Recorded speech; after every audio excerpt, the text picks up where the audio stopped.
They'll keep doing it. But each team gets an equal chance to score. They've had a coin toss. They haven't indicated who won.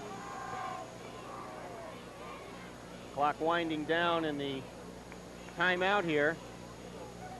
Game coming down to 3 plays.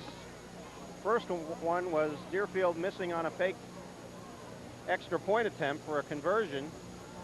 And Deerfield tried a quick kick that was blocked. Was recovered in the end zone by Larry Rogers of Antioch. And then Alex Adams blocked the extra point, and that's why we're here. The officials have taken a lot of time to explain to both coaches exactly how the rules work.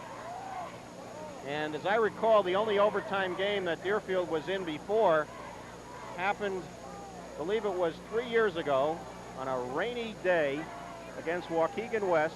It ended at 6-6, and Waukegan West was able to win the game 12-6 in overtime.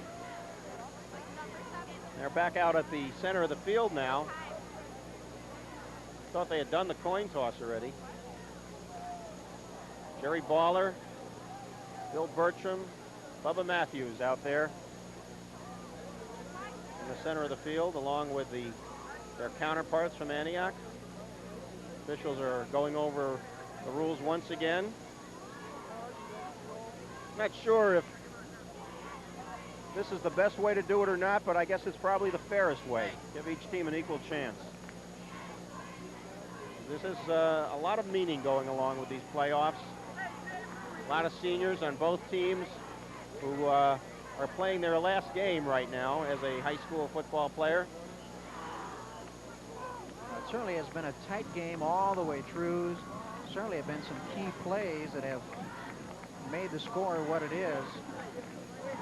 Blocked punt, blocked extra point attempt. Deerfield will be defending the south goal. Now let's see who's going to get the ball first. And Deerfield will be the defending team. They will defend the south goal, so Antioch will have first shot. And Deerfield's defense has to come up for some big ones now. I don't think home field even is going to mean much. While Deerfield has a larger crowd, Antioch is well represented on the far side of the field, and they're making a lot of noise. They had at least 7 buses come down here from Antioch and fill up the visitor sidelines. Deerfield Warriors broke out of their sideline huddle. They looked fired up on the defense, having another huddle out there. And there's Antioch breaking out of their offensive huddle. So what Deerfield has to do is hold Antioch here. Time doesn't mean anything now. They don't even start the clock. Dobish from the shotgun.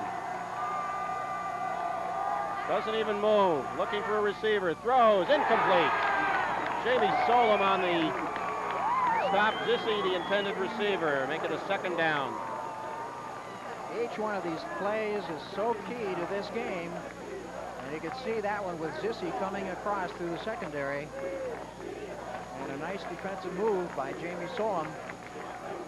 That's the first attempt. This will be the second attempt by Antioch. From the shotgun once again. Throwing it in the end zone. Bill Marks knocks it out of bounds. Bill Marks has made 2 great defensive plays today. First on an interception, stopping Antioch in regulation time, and now he knocks it out of bounds. Third down.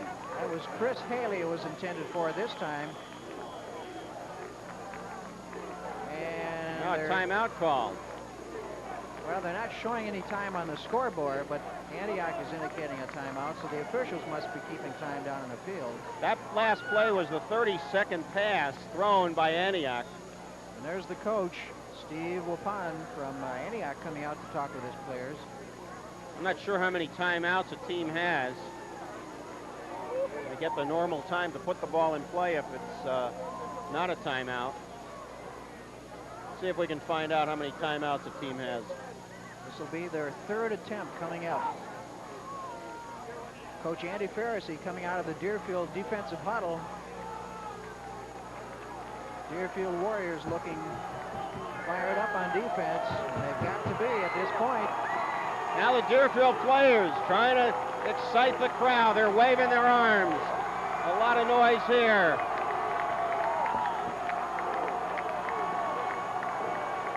Dobish from the shotgun.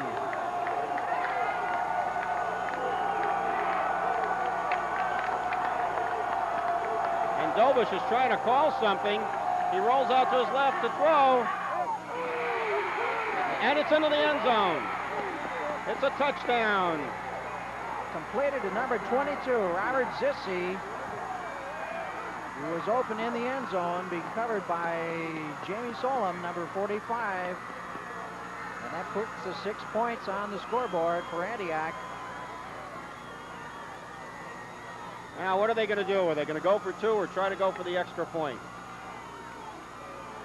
19-13. Well, John Gunther is coming in. He's done the extra point kicking, so it looks like they're going to go for the extra point, the single point. Well, Deerfield's blocked one. Let's see if they can block another.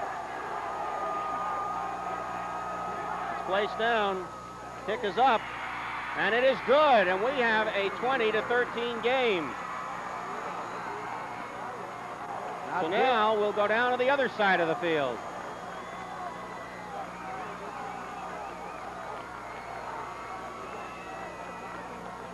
So it was a pass from Dobish.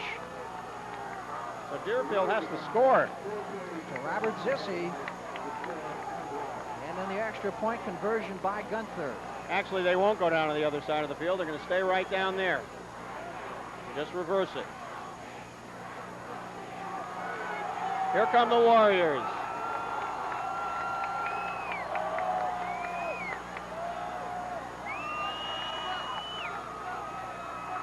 Everyone is in tight. We have a power eye to the right. Baller. He gets across the 10, and he's down to about the 7-yard line. Deerfield going for their running attempts here. Andy Walvert comes in from the sidelines. Come out once again now.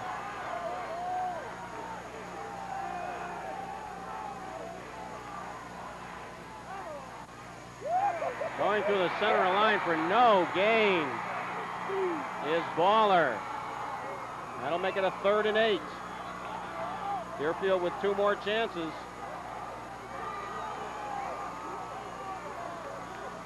Well, Antioch was faced with the same thing. They had a 3rd and 10 and put it into the left corner of the end zone.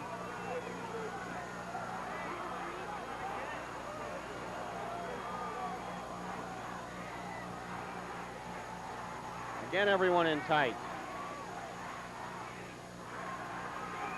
Into the end zone. It is intercepted. Or is it incomplete? Incomplete. We thought it was intercepted. The pass intended in there for Bertram. So this will be the 4th and final attempt for Deerfield Warriors, and Deerfield will call a timeout. Well, it's down to the wire once again. Paul Adams is out on the field. And I would have to say the momentum a little bit favoring Antioch right now. Could very well be the final play for the Warriors of the season.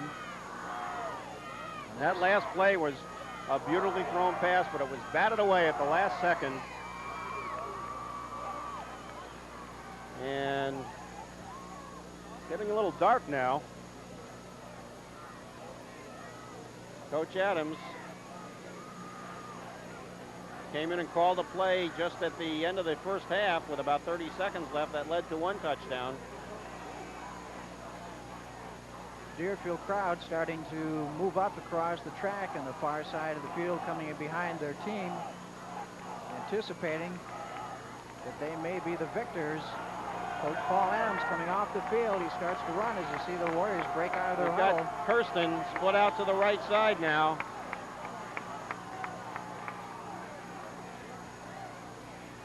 Marks is going to be hit, and that's it. Antioch has beaten the Warriors by a score of 20-13, as Phil Marks had no one to pass to. Everyone was beautifully covered, and Antioch just screams out onto the field. And they will go on to the quarterfinals in the playoffs in 1985. So Deerfield, having a great season, will finish with an 8-3 record. Antioch now with 9-2. And a great, great football game played by both teams. We'll be back with a final wrap-up in just a moment.